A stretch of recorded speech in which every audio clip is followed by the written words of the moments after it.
bienvenue à tous pendant cette rencontre avec la voix de l'artiste et de l'écrivaine. Bonjour, c'est moi, Monique, la petite bougie. J'ai tout traversé, le vide, la peur, le silence. J'ai tout retrouvé, des racines arméniennes cachées, ma féminité, la liberté, ma flamme. Je vis et j'écris, je joue et je chante.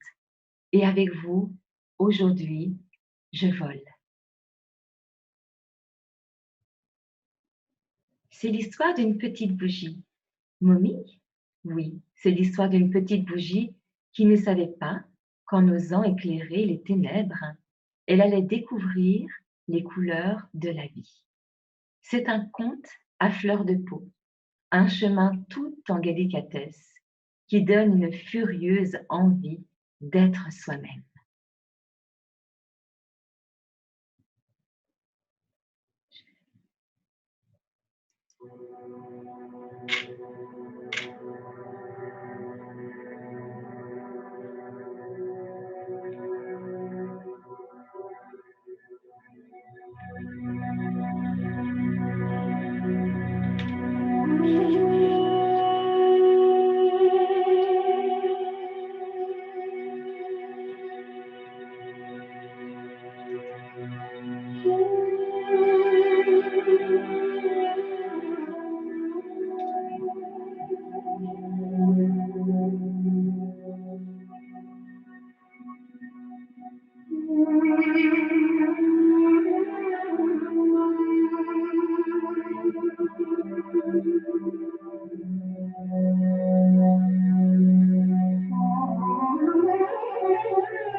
C'est toujours difficile une première fois.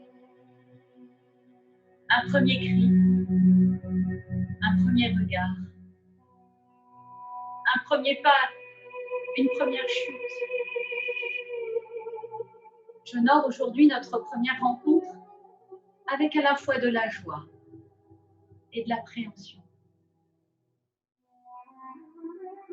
J'ai déjà traversé la forêt obscure des mots pour y trouver mon chemin. Un premier livre, Momig, la petite bougie. Elle naît sous ma plume et m'a apporté, au-delà de la joie de sa simple existence, un nom qui me va bien et avec lequel désormais je signe. L'accouchement fut aussi difficile que pour mon premier enfant. Mais ensuite, plus rien ne pouvait m'arrêter. Et il fut rapidement suivi de ses petits frères. Le ventre et la plume, et que ma voix demeure. Quand je regarde aujourd'hui ce que j'ai reçu des milliers de lecteurs qui ont osé accueillir cette écriture singulière, avec à la fois les yeux et le cœur grands ouverts,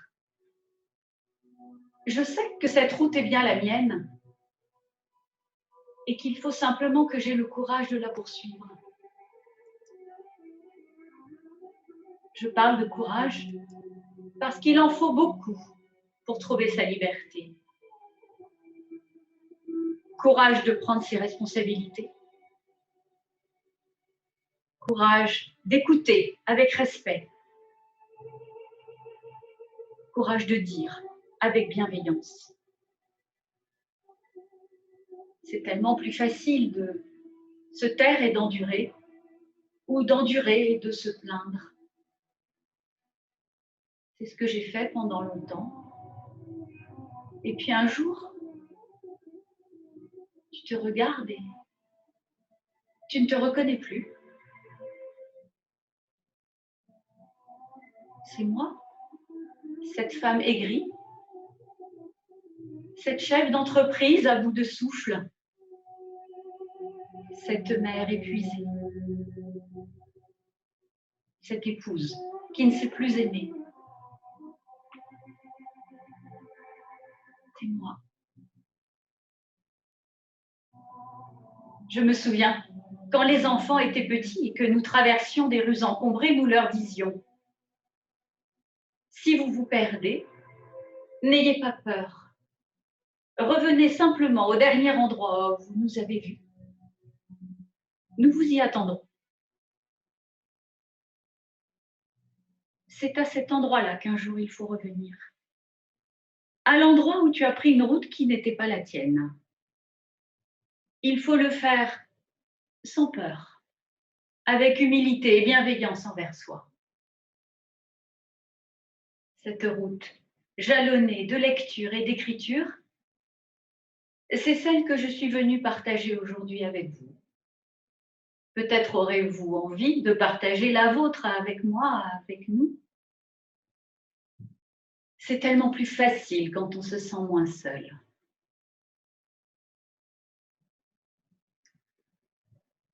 Ma mère est née à Marseille, d'un couple qui a vécu dans l'enfance le génocide des Arméniens.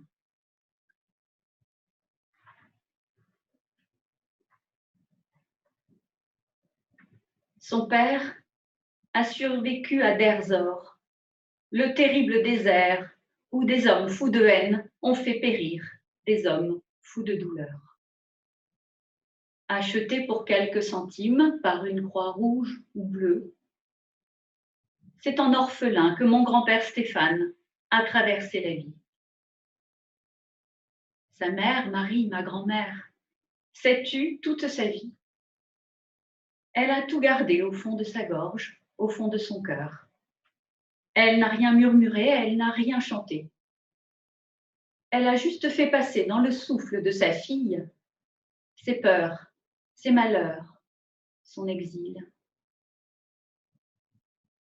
Ma mère a tout reçu en héritage. Dans le silence des journées de labeur de ses parents, pour faire d'elle une princesse, elle a entendu la violence, le deuil, l'abandon, l'exil, mais aussi, caché en dessous, les terres, les vents et les poussières de l'Arménie inconnue, ce mot tabou. Ma petite Française, disait son père en la regardant avec fierté. Alors, elle a pris au creux de son cœur ce silence qu'on lui offrait et a gardé pour elle toutes ces questions. Je suis née de ce souffle, parce qu'on est du souffle de sa mère, toujours. C'est par un cri qu'elle m'a mise au monde et mon cri lui a répondu « Oui, oui, je serai vivante et je porterai comme toi le fardeau du silence. Je ne dirai rien et tout ira bien. Oui, tout ira bien. » Mais la mémoire résiste à tout, au silence des aînés, au mouvement de l'histoire, aux trahisons des puissants, au changement de territoire, à la langue qui disparaît, aux poésies qui s'essoufflent. Je suis née de ce silence. Un silence si bruyant qu'il m'a empêché moi aussi d'entendre le murmure de la vie, de mes envies. Et quand ce que j'attendais depuis si longtemps est arrivé, lorsqu'enfin maman a parlé, ce ne fut plus qu'un cri. Au secours, aidez-moi, a-t-elle hurlé, puis écrit sur les murs de sa chambre d'hôpital avant de mourir.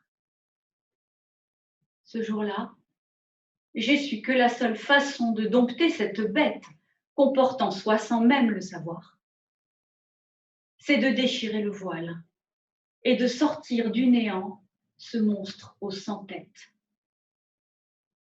À petits pas, tout petit pas, je suis entrée en écriture.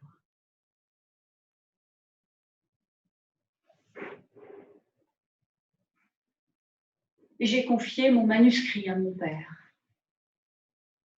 Depuis 4 mois que je travaille sur mes racines, sur mon livre, j'y pense tous les jours et même souvent la nuit. Quelle sera sa réaction à mon écriture si je vais jusqu'au bout et que je décide de publier? Comment oser parler sans me blesser? Comment me trouver sans le perdre? Comment oser être moi et un morceau de lui? Au déjeuner, j'ai pris mon courage à 2 mains et je lui ai parlé de Momig, le choix du nom, la démarche pour passer de textes intimes à un livre. Il m'a posé la seule bonne question. Que puis-je faire pour toi? Lire le livre, papa, et l'accueillir comme il est. J'ai attendu toute la journée de ces nouvelles. Je devenais folle. J'avais décidé de publier quoi qu'il m'en coûte. Mais en réalité, j'avais terriblement besoin qu'il l'aime parce que ce livre, c'était un morceau de moi. J'avais froid, si froid. À la nuit tombée, le message est arrivé. Je l'ai lu d'une traite, c'est remarquable. Maintenant, je vais savourer. Bonne nuit, papa. Le sang s'est remis à couler dans mes veines. Depuis le début de mon travail sur Momig, je pense à Otto, le père d'Anne Frank, cet homme caché pendant 2 ans avec sa femme et ses filles, dans un appartement exigu, sans lumière du jour, sans un plat chaud, sans une chanson. On connaît tous la tragédie, la dénonciation, l'arrestation et la déportation là-bas, dans les camps de la mort en Allemagne. Et cet homme qui revient un jour, anéanti. Il a tout perdu. Sa femme, ses filles, ses biens. Et il est là, debout, devant la porte de son ancien appartement, de son dernier refuge, de sa dernière prison, de ce dernier foyer où tout était encore possible. Otto trouvera le journal de sa fille. Il se lancera dans le projet de le faire publier comme il s'est lancé toute sa vie dans toutes ses entreprises, avec la volonté d'en sortir vainqueur. Le journal d'Anne Frank sortira en 1945 et connaîtra un succès planétaire. Otto vivra jusqu'à 90 ans. Et au seuil de sa mort, il dira que ce qui l'a le plus marqué dans sa vie, c'est de découvrir à quel point on ne connaît pas ceux avec lesquels on vit, même après avoir passé 730 jours enfermé avec eux. Otto aura rencontré Anne, et pour moi, c'est là l'essentiel. Tu écris et ta vie devient autre chose. Ne réfléchis pas à ce que tu vas écrire demain. Ne relis pas ce qui est sorti sous ta plume hier. Écris ici et maintenant, quand c'est chaud. Écris le geste. Écris l'émotion. Écris ta réalité.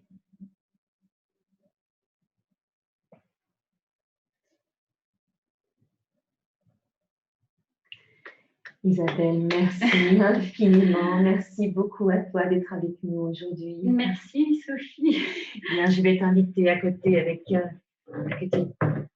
la distance, bien sûr, qui est juste et bonne pour nous aujourd'hui et pour que l'on puisse peut-être être vus en même temps. Et si ce n'est pas le cas, le plus important, c'est que vous puissiez voir Isabelle. Merci Isabelle de représenter pour aujourd'hui la voix de la poésie, la voix de l'histoire aussi, la voix de l'art. Et j'aurais aussi envie d'inviter à notre table, je vais venir chercher tes livres parce qu'on va pouvoir en parler un petit peu plus.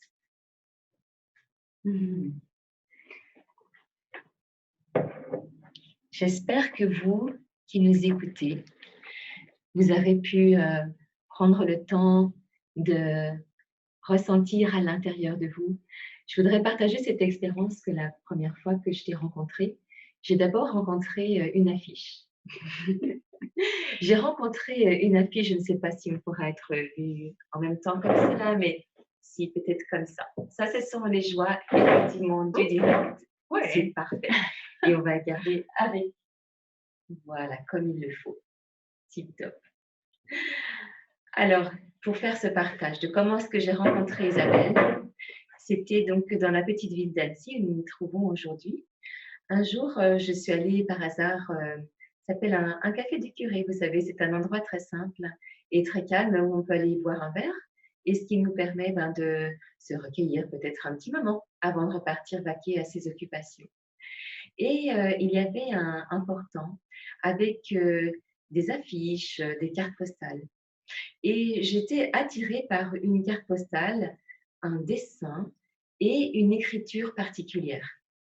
Et je vais vous montrer ensuite parce que cette carte postale, elle représente la première page du livre d'Isabelle, le premier livre que tu as écrit, Mommy. Effectivement, on va pouvoir le montrer à l'écran. C'est celui-ci. Je vais vous montrer à l'écran. C'est cette carte postale que j'ai vue. Vous avez vu, il y a une écriture particulière. Il y a un dessin particulier. Et quand j'ai vu ce mot, je ne savais pas du tout ce qu'il voulait dire. Mais j'ai été attirée immédiatement. J'ai regardé, il y avait un spectacle, une récitation, une poésie. On appelle ça un récital poétique, je crois. Oui, alors c'est voilà, il faut créer des mots. Finalement, on en manque toujours. Oui. Oui, c'est une lecture musicale. C'est vraiment ce qui caractérise le mieux ce que je fais, à la fois des textes lus, des textes dits, et un fond musical avec ce que je pense apporter. Bon, j'ai déjà une écriture musicale, je suis musicienne et pour moi, la musique fait partie totalement de la création de mon écriture. Et puis, dans ce que nous vous avons montré aujourd'hui, vous avez peut-être reconnu le doudouk. C'est un instrument arménien et je trouve que faire porter la musique de mes mots par ce son du doudouk, qui représente l'âme arménienne, collait parfaitement avec le projet de spectacle et du coup m'accompagne dans toutes mes lectures avec beaucoup de joie. Oui, et c'est ça, c'est ce que tu transmets en fin de compte, parce que quand on vient donc à une soirée pour te rencontrer, c'est vrai qu'on rencontre aussi de la musique. Et moi, je n'étais pas familière avec le doudouk, comme il s'appelle, mais quand la musique est apparue à 20 mots, en fin de compte, c'est ça? Tout à fait. Oui, c'est comme si le temps s'était suspendu. Et d'un coup, je n'étais plus ni à Annecy, ni dans cette salle, j'étais nulle part et en même temps partout. Et surtout, je crois que ça nous fait voyager jusque dans les racines de la musique, donc dans ce pays que je ne connais pas, mais que j'ai la sensation de toucher moi aussi avec ma main. Et c'est vrai que c'est une entrée en matière qui nous fait nous déconnecter de tous nos univers connus pour entrer dans ton univers. Et c'est ça que j'ai trouvé formidable. Je crois que ce qui est important aussi, c'est quand on crée un espace dans lequel on invite des personnes qui arrivent. Oui. J'ai l'impression qu'on. Oui, c'est la caméra qui veut. Voilà, oui. Quand on invite les gens à venir jusqu'à soi, déjà c'est une démarche extrêmement volontaire. Moi, je remercie Sophie d'avoir poussé la porte parce que souvent on fait une proposition et puis il y a une prise de risque de la personne qui arrive jusqu'à nous. Et je trouvais que installer cette musique qui touche directement le cœur, qui est vraiment d'âme à âme, ça installe chacun dans la bonne posture pour accueillir ce qui va être dit et entendu, avec l'atmosphère nécessaire à cette profondeur. Parce que moi, mon écriture, elle est naturellement construite dans la profondeur. Et être dans cet accueil-là est nécessaire et important. Ce sont des livres, normalement ce sont des lectures qui sont faites intimement, un soir dans son lit ou sur un canapé sous une couette. Et là, tout d'un coup, je fais une proposition publique, partagée. Et donc, je pense que c'est important de laisser s'installer cette profondeur que chacun peut prendre à sa mesure et que du coup, ce que je propose comme voyage trouve sa résonance avec la vie et l'histoire de chacun, puisque c'est en fait ça qui se passe. Moi, je raconte une histoire et cette histoire rebondit à chaque fois pour chaque personne qui l'entend. Et ça, je trouve ça extraordinaire, ce partage d'âme à âme dans ces moments quand même très intimes. Oui, tout à fait. Et je me souviens pour ces fameux soirs où moi je t'ai rencontrée pour la première fois, où donc on était vraiment suspendus. On était suspendus avec tous nos sens à ce que tu nous disais avec ce talent et avec cette oration qui est forte, hein, qui n'est pas commune en fin de compte. C'est un petit peu comme si à la fois on allait au théâtre et en même temps c'est un moment très intime parce que tu livres de toi, tu livres de ton histoire.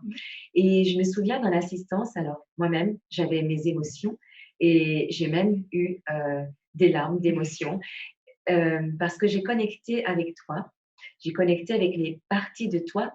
Il y a en même temps la femme, c'est vrai que pendant ton spectacle, on rencontre la femme, on rencontre l'enfant que tu as été, on rencontre l'épouse, on rencontre la mère, on rencontre toutes les facettes de l'être humain que tu es. Et en même temps, ce qui est incroyable, c'est qu'on se rencontre nous aussi. C'est qu'il y a forcément un écho quelque part. Et je me souviens que moi, en ce moment, j'avais mes émotions et j'étais vraiment dedans avec toi. Et je regardais l'assistance et je me suis rendu compte que j'étais loin d'être la seule, d'avoir des émotions, d'avoir quelque chose qui se passe. Et c'est ça que j'ai trouvé formidable.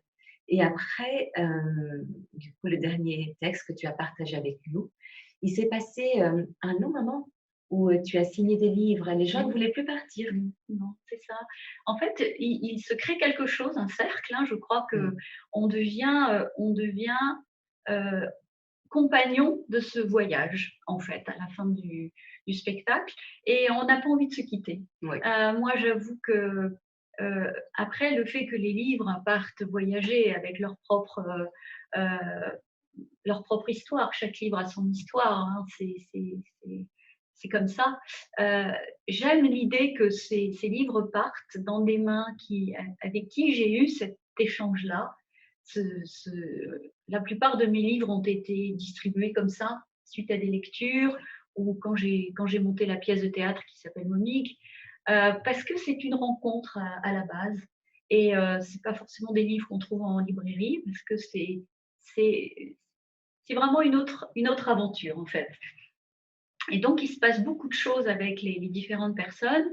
En plus, la proposition à travers ces 3 livres, elle traverse à la fois les racines, la construction de la femme et l'interrogation sur la transmission, puisque vous l'avez entendu, j'ai fait le choix de vous dire un texte qui parle de ma mère et un texte qui parle de mon père. Donc ma mère était d'origine arménienne, je pense que vous l'avez entendu. Et c'est vrai que cette dimension-là, elle est tellement énorme que elle m'a pris un temps fou à aller comprendre ses racines cachées, qu'est-ce que ça cachait, euh, qu'est-ce qu'il fallait que j'aille toucher du doigt, qu'est-ce qui était l'interdit derrière tout ça. Il ne faut pas oublier qu'on est issu de 2 sources, et je trouvais important de ramener aussi mon père dans le récit, parce que finalement, lui aussi il s'est cogné à ce rideau de fer que moi j'ai rencontré enfant, avec lequel je suis née. Et je trouvais intéressant que à chaque fois, pour chaque individu, je crois que ça a été dit à plusieurs reprises dans les conférences, il ne faut jamais oublier qu'on est issu de deux sources et qu'en plus, on est une entité à part entière qui a finalement sa propre histoire à raconter. En effet. Et ce que je trouve intéressant, justement, puisque je suis allée jusqu'à l'écriture, c'est que finalement, c'est mon histoire que je raconte. Ce n'est pas celle de mon père, ni celle de ma mère, ni celle de mes frères et sœurs, du reste. C'est la mienne, mais j'allais dire alimentée, sourcée par ces deux aspects de moi qui arrivent d'une part de l'Arménie et de l'autre part des Pyrénées par mon père. Oui. Et c'est formidable de se rendre compte que ton père a pu découvrir aussi une part de toi à travers ton livre et que donc il a lu et qu'il a trouvé formidable, qu'il n'a pas pu, comme moi non plus. On ne peut pas, quand on a le livre d'Isabelle entre les mains, il est très difficile de dire qu'on va picorer. Bien sûr, on peut picorer, mais on a envie de picorer l'intégralité. Parce que et oui, il faut que je le dise aussi parce que ça me permettra de vous montrer. C'est une trilogie de livres que tu as écrite. Donc, est-ce que tu veux nous dire comment c'est arrivé peut-être dans l'ordre et comment est-ce qu'il y a une suite après le premier et qu'est-ce qui t'a mené à cette trilogie qui est connue, que l'on peut retrouver aussi, bien sûr, peut-être pas dans toutes les librairies parce que c'est aussi un contact privilégié que tu as avec les gens qui vont acquérir tes livres et qui vont peut-être les offrir. Pour ma part, j'ai offert le livre Momig à ma nièce qui a aussi des racines, une de mes nièces, Alicia, qui a des racines aussi en Arménie et qui a été très touchée de pouvoir lire un livre avec des illustrations. On pourra aussi parler des illustrations qui sont tellement chouettes, qui va parler du pays qu'elle n'a pas forcément visité tout de suite dans sa vie et dont elle ne connaissait pas tout. La construction des livres est venue pas à pas. Hein. C'est ce que je dis, je suis entrée à petits pas en écriture, c'est-à-dire que j'ai beaucoup écrit de manière très à vif, parce que les textes sortaient. Et puis, à l'occasion de la lecture d'un texte qui parlait d'une personne importante pour moi, puisqu'il s'agit du peintre Ovanès, qui est l'illustrateur du premier et du second livre. Je peux vous montrer un petit peu peut-être. Le premier livre est un livre avec des gouaches d'Ovanès.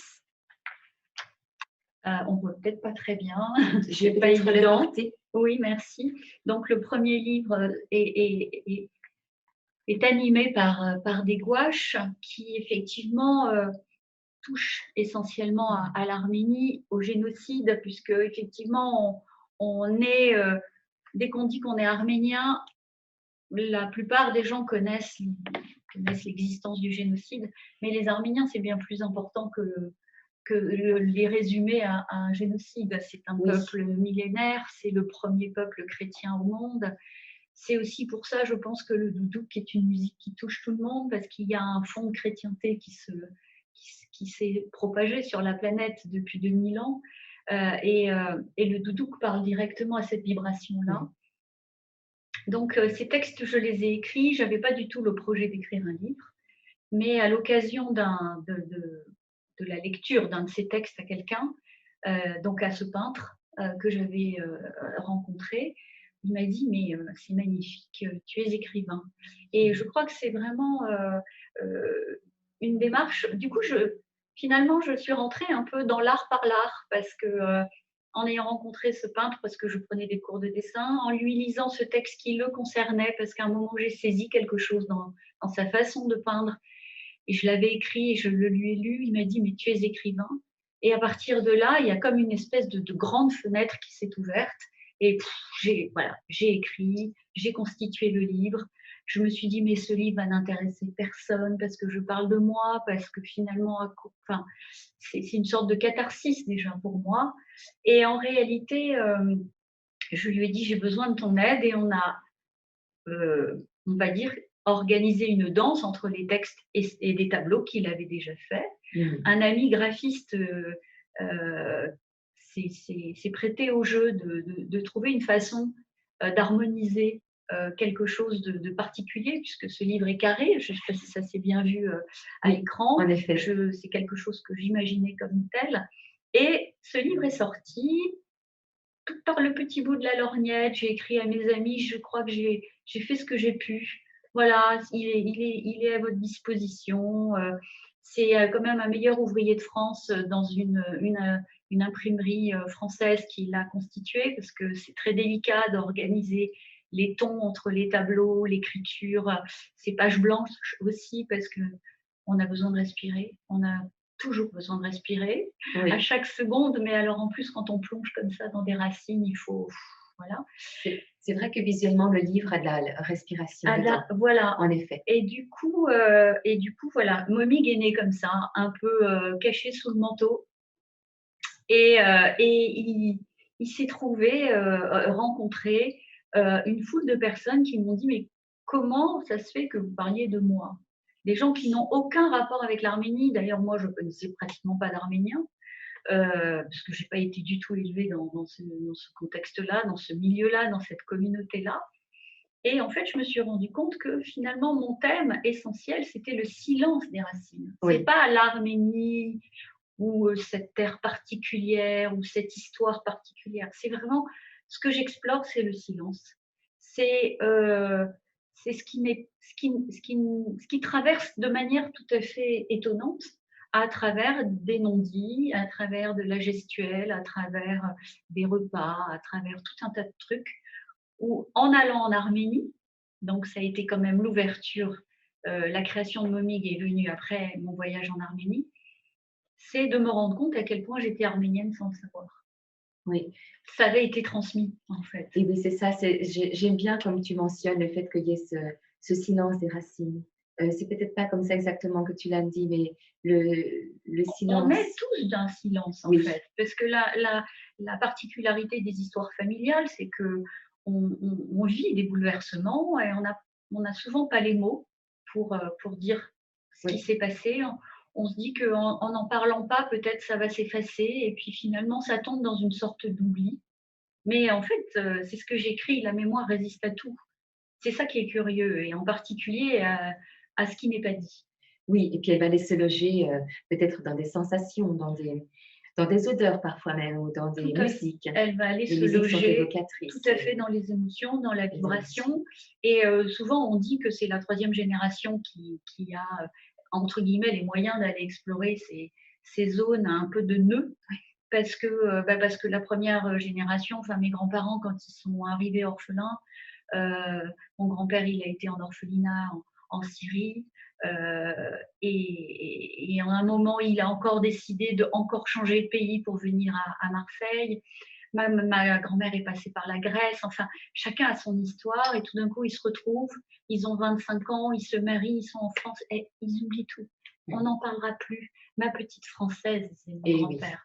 Et pour eux, c'était une façon de protéger, oui, je de comprends ça. recommencer, de se donner une chance d'y arriver. Voilà. Oui, une deuxième et tu l'as nommé quand tu as dit «ma petite française» avec ce ton-là, qui était en même temps, avec une fierté, en même temps on a ressenti aussi la protection et puis en même temps un peu l'autorité qui donnait, quelque part, comme, peut-être une nouvelle identité.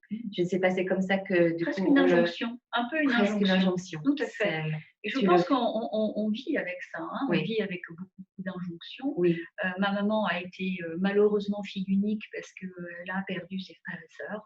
Ça aussi, c'est le malheur après le et malheur oui. qui peut aussi arriver. Et du coup, elle s'est retrouvée seule en face de ce couple qui se parlait dans une autre langue Mmh. sans l'inviter à cette langue. Et elle en a pris son parti, comme moi j'en ai pris mon parti enfant d'entendre une autre langue. Voilà. Mais dans les Pyrénées, on parlait occitan, c'était aussi une autre langue. J'étais pas dans l'interrogation de me dire on me cache des choses, j'étais pas là-dedans. Mais on le sait en fait. On Oui, sait, inconsciemment. on le sait, Mmh. parce qu'à un moment on est très mal. À un moment on peut plus avancer. À un moment on sait plus pourquoi. On a juste envie de pleurer. On n'a plus envie de rien. Et on ne comprend pas parce que tout va bien. Mais non, tout va pas bien. Et oui. Et ça, Isabelle, ce moment-là où tu as ressenti, que tout n'allait pas bien et puis qu'il y a eu ce besoin de changement ou de comprendre, de plonger dans les racines, comment ça s'est passé? Est-ce qu'il y avait eu un événement particulier où c'est venu sur la pointe des pieds ou Non, il y a ça, quelque chose qui a déclenché? ça vient pas du tout sur la pointe Oui, des non, je pieds. me doute, mais je te pose la question. Ça, c'est plutôt la grosse baffe. Oui. Non, en fait, on vit des choses terribles et pendant un certain temps, on les surmonte Oui. avec différents outils. Et puis un jour, il y a j'allais dire, c'est la goutte qui fait déborder le vase ou je sais pas, on peut trouver d'autres terminologies, mais il y a quelque chose qui vous plaque au sol et qui fait qu'on peut plus avancer. Et on s'en rend compte et la question c'est comment se sortir de là? Alors, il y a de la chimie, hein, on le sait tous, il y a des petites pilules roses, bleues, vertes qui nous font avancer, mais ça, c'est un leurre. Et puis, en fait, on s'aperçoit qu'on a énormément d'outils. Je crois que tous ces jours que Sophie a organisé ces belles journées montrent la richesse des outils qui sont aujourd'hui à nos dispositions pour aller explorer, que ce soit à travers des constellations, à travers de l'hypnose, à travers des compréhensions de son chemin de vie. Enfin, il y a des tas d'outils, une psychanalyse, tout un tas d'outils. Et ces outils, on va déjà, il faut aller jusqu'à eux, comprendre ce qui vous ouvre. Et puis c'est pas ça le chemin. Le chemin, il est derrière. C'est-à-dire, ces outils, ils nous ouvrent le cœur, ils nous ouvrent l'esprit, ils nous ouvrent les yeux. Mais pour aller où? Et ça encore, voilà, il faut reprendre à chaque fois. Moi, ça a été l'écriture, d'autres, ça va être autre chose. Toi, Sophie, c'est vraiment justement d'être passeuse de ces outils qui est devenu ton leitmotiv de vie. Donc, je crois que chacun, après, a sa propre façon d'ouvrir son champ. Moi, le champ des possibles, il s'est retrouvé sur l'écriture. Et ce qui est formidable, c'est que je me suis rendu compte, c'est que cette écriture, elle a nécessité à être partagée. Parce que c'est ce qu'elle vit. Elle continue son chemin, alors que c'est pas du tout un chemin traditionnel du livre tel qu'il est proposé aujourd'hui en France. En effet. Donc, c'est du partage. Il n'y a pas très longtemps, j'ai rencontré quelqu'un quand je lui ai dit que j'avais écrit des livres, on s'est juste vu pas très longtemps, il m'a dit je les veux. Il les a lus et je lui ai dit mais pourquoi les voulez-vous? Et il m'a dit parce que je sens que vous êtes celle qui permet. Et j'avais envie de partager ça avec vous parce que je trouve que c'est extraordinaire. En 3 mots, il a exactement défini, je crois, cette démarche que j'ai entamée. Oui. Je suis celle qui permet, soit parce que je vous rencontre, soit parce que vous plongez dans mon écriture et elle va vous permettre à vous d'ouvrir des fenêtres, des portes, d'aérer les pièces, de trouver le courage d'aller trouver vos bons outils, trouver les bonnes personnes pour vous, les petits lapins blancs et les hiboux sur les arbres qui vont vous dire c'est par là, c'est un peu par là aussi. Oui. Oui. Et ça, c'est génial. Oui. Alors, on est désolé pour la caméra parce qu'elle nous permet, elle est un peu coquine et on doit tout de même faire attention par rapport aux distances. Mais c'est de ne voir qu'une moitié d'Isabelle. Et oui, je vois les gens me disent, alors peut-être ce qu'on peut faire, Isabelle, c'est s'avancer vers l'écran. Donc, je comprends. Merci. Je viens de voir dans la discussion. Alors, et oui, je n'ai pas la possibilité de... En fin de compte, je vais faire une petite chose. Voilà.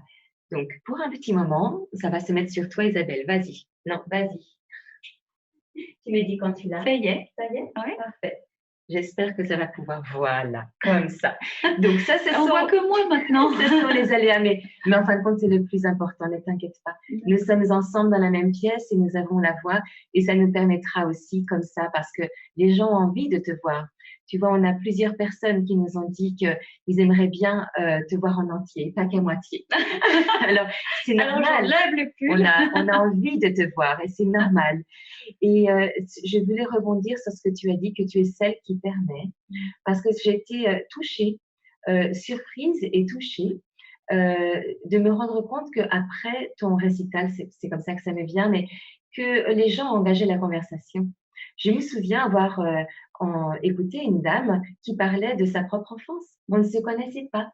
Et pour autant, elle est rentrée dans son histoire, elle avait envie de partager elle aussi. Et c'est vrai que c'est ça permet. tes livres parlent intimement aussi à l'intimité des gens et ça donne envie de continuer la conversation.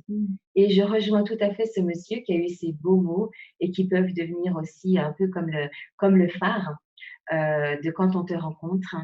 Et je voudrais montrer tous les livres. Alors, je ne vais pas le prendre moi pour que la caméra reste sur toi, alors, pour qu'on puisse montrer cette trilogie. Alors, donc le premier, Monig. Alors, je vais vous montrer l'écriture arménienne parce que elle est très belle. Voilà. Je ne sais pas si on voit bien à l'écran. Oui, voilà. là. Donc là, il y a écrit Monig en arménien.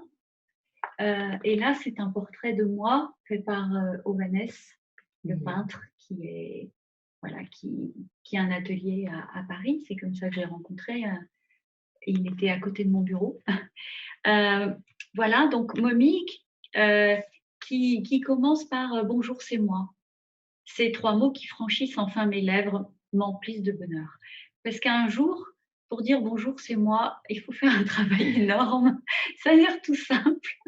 Mais voilà, donc Momik, c'est bonjour, c'est moi. Voilà, pouf, hop. Et une série de textes, toujours très courts, avec un graphisme particulier. Encore merci à Vincent pour ce travail de mise en valeur de mes textes. Un cri, une respiration, Momik. Moi, à la fin de Momik, j'ai cru que j'avais tout dit. J'ai un petit peu fait le parallèle tout à l'heure entre écrire ce livre et accoucher. Pour chacun de mes enfants, j'ai 3 enfants, pour chacun de mes enfants, j'ai perdu tous mes cheveux à chaque fois. Oh. Et pour Momik, j'ai perdu tous mes cheveux. Et là, je me suis dit, ouf. Donc, c'est un accouchement. Voilà. Monique, je pensais avoir tout dit. Il m'a fait énormément voyager. Des gens l'ont offert à des gens qui l'ont offert à des gens qui m'ont invité à venir parler de cette démarche, etc. Et je pensais avoir tout dit, mais en fait, pas du tout. Et très, très vite, j'ai commencé à écrire Le ventre et la plume. Alors, Le ventre et la plume, vous voyez cette femme qui regarde la mer et il fait beau et mon cœur est léger. J'ouvre mes bras en pensant à l'oiseau. Je laisse mes ailes se déployer. Ne pas s'agiter, ne pas avoir peur. Juste ouvrir et attendre le vent. J'ai confiance. Je regarde devant moi et je sens l'onde chaude d'éole qui passe entre mes jambes. Je sens le souffle, je sens la vie. Je respire et je m'envole. Voilà. Le ventre et la plume, je vous ai lu le texte qui est derrière. Le ventre et la plume, c'est vraiment un parcours sur la féminité, sur une fois que j'ai compris mon identité, j'ai une particularité, c'est que je suis un homme qui est une femme. Et c'est vrai que c'est une particularité d'être une femme. Il faut se construire en tant que femme avec toute la bienveillance nécessaire parce que dans la femme, il y a la petite fille qui est fragile, mais qui est en même temps très, très forte. Il y a cette jeune femme qui aspire à la liberté, à rencontrer, à construire une famille. Il y a la chair au milieu qui n'est pas toujours facile à aborder de manière délicate. Et puis, il y a les blessures, il y a les douleurs, il y a voilà, donner la vie. Et puis, il y a aussi un moment la ménopause, donc quelque chose qui s'arrête. Et tout ce trajet-là, ben, on est toujours une femme. Voilà. Et c'est ça que j'ai voulu aller traverser pour dire attention, voilà, j'ai trouvé une identité, je tiens debout maintenant. Avant, je flottais. Maintenant, je tiens debout et je me suis rendu compte qu'il y a vraiment une dimension qu'il fallait que j'explore. C'est cette femme que je suis et que je vous propose de partager avec vous parce que finalement, ces grandes dimensions de la femme, Sophie, on a les mêmes et puis vous qui m'écoutez, forcément, on a des histoires très proches. On s'est trompé, on a trompé, c'est comme ça. Voilà. On a cherché. On a cherché. Oui, il faut avoir cette humilité-là. Oui, c'est ça. Puis il y a la transmission et puis parfois il y a la non-transmission. Et puis, il y a aussi l'autorisation qu'on s'en donne à aller explorer. Oui, Et c'est tout ça à qu'on fait. retrouve dans ton livre Le ventre et la plume, c'est l'autorisation que tu t'es donnée à aller explorer. Oui, Et c'est ça que j'ai adoré. Évidemment, c'est court le temps parce que c'est j'aurais déjà envie de partager avec vous, vous savez, absolument tous les textes. Il y en a un notamment qui m'avait beaucoup ému, mais qu'on aura l'occasion de réinviter Isabelle et Merci. de refaire un sommet de partage et que ça nous permettra de Oui, transmettre d'autres textes et puis que vous pourrez aussi retrouver. Mais oui, Isabelle, tu veux nous partager aussi avec... bah, peut-être pour, oui, parce que je bien vois que le sûr. temps file, alors moi je serais ravie de rester toute la journée, mais non. On la garde avec nous. Alors, je vais peut-être vous présenter le dernier, Que ma voix demeure. Peut-être vous lire simplement ce que j'appelle l'incipit, c'est la façon d'entrer dans les livres. Donc, le premier, c'était Bonjour, c'est moi. Le deuxième, c'est Ma première caresse, ce fut celle du vent. Parce que je trouve que quand on est, il y a l'air qui arrive sur notre peau. Et pour moi, c'est la première caresse qu'on reçoit, c'est celle du vent. Et peut-être vous lire l'introduction en conclusion, l'introduction de Que ma voix demeure. Je dois écrire pour me taire à jamais. Ce que j'ai à dire est unique car, comme vous, je suis unique.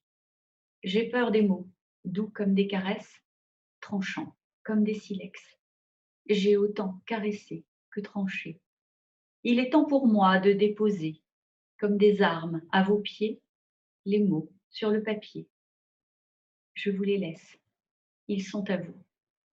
Peut-être les aimerez-vous autant que je les ai aimés. Voilà mon cadeau. De tout le reste, il ne reste rien, sauf l'amour.